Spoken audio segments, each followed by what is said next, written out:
Good evening, Mr. Bond fans, and welcome once again. It's been a while since I made a video talking about the latest No Time to Die news, and there are a few things that have sort of been percolating recently that I would actually quite like to sort of hear from you guys about, to see understand maybe where the kind of general consensus on a few of these things is at. So on the news front, recently, No Time to Die actually had its US release date moved earlier. A movie bringing its release date earlier is not a bit of news that I think any of us were expecting to read for some time. But yeah, it's gonna be just 5 days sooner than expected, so now it's gonna be out in the US on the 20th of November, and the release date for the UK is still scheduled for November 12th. Obviously, this is all still subject to change. We have no idea what the next stage with this virus is gonna look like, whether there is gonna be a second wave that was as bad as or even worse than the first wave. But the official Bond channels keep posting material about No Time to Die and keep using these release dates, so that's a good sign. They're clearly gearing up for those dates. However, even when it comes out, it's going to be coming out in a very, very different environment to what it thought it was going to be coming out at in April. Cinemas in many places in the world have not reopened yet, and certainly here in the UK, they're sort of slightly gearing up, like they are going to reopen, but it's about whether or not the movie studios are very willing or excited to start releasing their new films when they don't even know if the public are going to have an appetite to even go to the cinema anymore, or at least for a little while. Obviously, I think we're all fully aware that the first sort of big release that's being sort of geared up or touted as going to be the first big release is Christopher Nolan's Tenet. But this thing keeps getting pushed back and back and back, and I don't even actually know what the current release date of it is. Who knows? It might well have changed by the time I've actually edited this video and put it up. And then there are certainly a few other sort of big blockbusters that are scheduled to be released before Bond in November.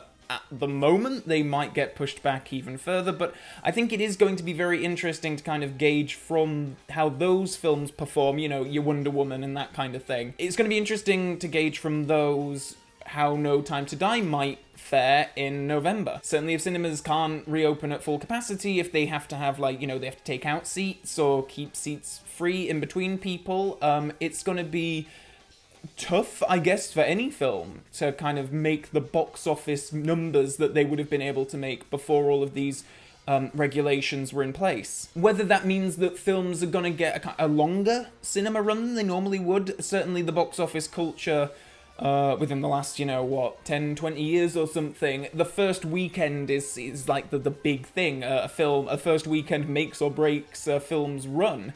And I wonder if now we're going to have to move to a sort of stage where films actually have to remain in cinemas for longer to kind of build up momentum and get the kind of box office money that they would do in their first weekend pre-COVID. But then even with that, there's problems about number of screens that you have per film and all these kinds of things. So I think obviously it's a wider question. This channel is very much focused on Bond, and we talk about the Bond, the upcoming Bond film in the context of this situation. But obviously the situation is much bigger and it affects the entire industry, and it's kind of going to have to figure out how it's going to work moving forward. But even beyond kind of what we as cinema goers, there is also the problem of the Bond promotional blitz, as it were. I don't know how you can have your big glitzy premiere at the Royal Albert Hall with Daniel Craig going and signing 100 autographs of adoring fans from around the world who are all packed into a small space.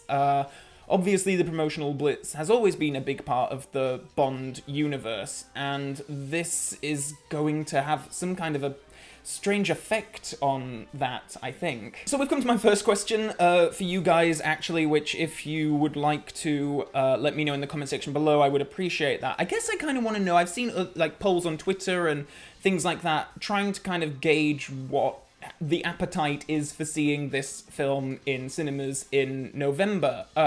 Personally, if the COVID situation has not worsened any more than, you know, what it currently has been here in the UK, if the proper safety measures are in place in cinemas in the UK, I would go. Obviously, I would have to take precautions, probably wear a mask or whatever, and be careful, hand sanitizer, all that kind of stuff. But if I was in a position where I felt that I could do that safely, I would do that. And I know that not everyone has that luxury, that people have health conditions and these things, and people are still kind of asking about, you know, oh, just release it on demand already and all this kind of stuff. And I'm surprised at how many posts I see. I think people are kind of saying that more in terms of what they just want. Like, people just want to watch this film, and I think people are fine to watch it in their homes. Obviously, if this film is released, like, straight to demand, it's not going to make the kind of money it would if it did go to cinemas and people have to pay the cinema prices to go and see it, and that's why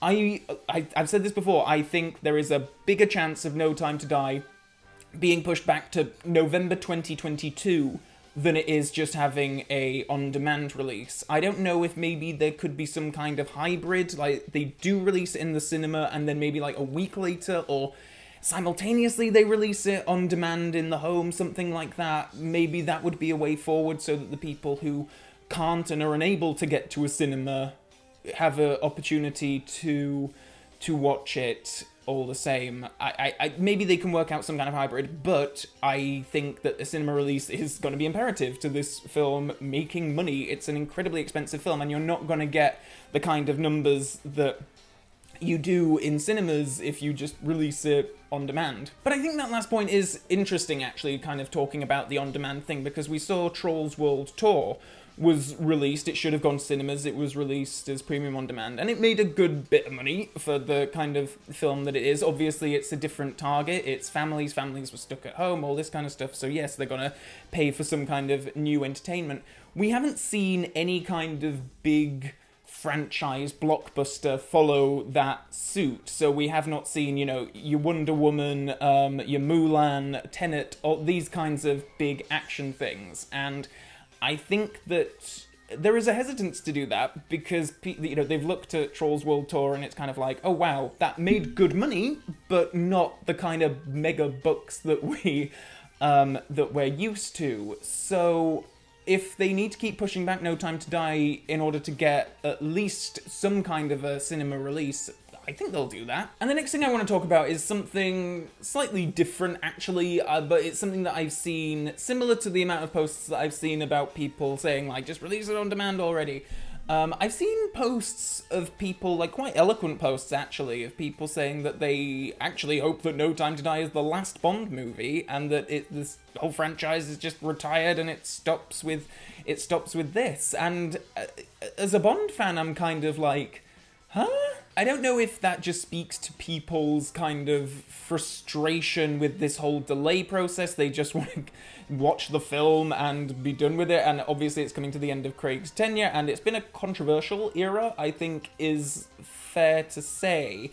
It's had the highest of highs and the lowest of lows for a lot of fans, including myself, so I think that that's kind of interesting. And I don't know if these kinds of posts that I see them on like Facebook and Twitter, on some of the Bond groups that are on there, and yeah, and people are saying like, oh, I think the franchise has had its day, go out on a high with this, and then just kind of leave it at that. I mean, obviously, God, this is, you know, movies. I don't think anyone's ever gone out on a high. If there's money to be made, they're going to keep on making more. And I think that Bond is kind of, because I've seen similar sentiments expressed when it comes to things like Star Wars and stuff, but I think that Bond is such a different kind of beast to something like Star Wars, because in Star Wars, I think the stories as originally is this quite small family soap opera told on the scale of a space epic. And obviously when you keep trying to do sequels and sequels and sequels, and it gets further and further away from that core thing, I think it is perhaps off-putting to a lot of people who liked that core thing.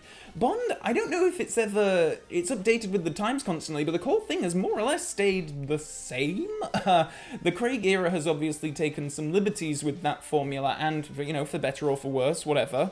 But I think that the Bond formula as it is can just keep on going for as long as we're making, you know, 2-hour, 2.5-hour entertainment. I can't imagine why it would stop. But at the same time, like I say, I see fans expressing this sentiment. So I guess that's my second question. If you want to comment in the comment section below, do you want No Time to Die to be the last Bond film, or would you like it to kind of go on after this? Obviously, I'm kind of in that camp. I want, you know, another new Bond. Let's get back to sort of more standalone, contained adventures is what I would really like, updating with the times. But yeah, let me know in the comments below what your thoughts are on that, and also on the cinema point as well, because I just kind of want to... I don't want that to become argumentative or anything. People have, you know, are in different situations all around the world. But here in the UK, like I say, I think if we get to November and things haven't worsened again, and there are safety measures in place, and it's going well with other movies, certainly No Time to Die is the first thing I'm anticipating to see in the cinema. I want to give it some time before I kind of go, but yeah, if I can go and feel safe, I will go. As well as letting me know your thoughts on these two subjects, if you would care to subscribe to this channel and like this video, that would be really, really appreciated, and really help this channel kind of grow and help get more people to join in with the conversation, and hopefully see some relatively entertaining videos about James Bond. Also below, links to my Facebook page, my Twitter page, and my Patreon page, so do check those out as well if you want to follow me on those platforms. And with all that being said, until next time, Bond fans, so long for now.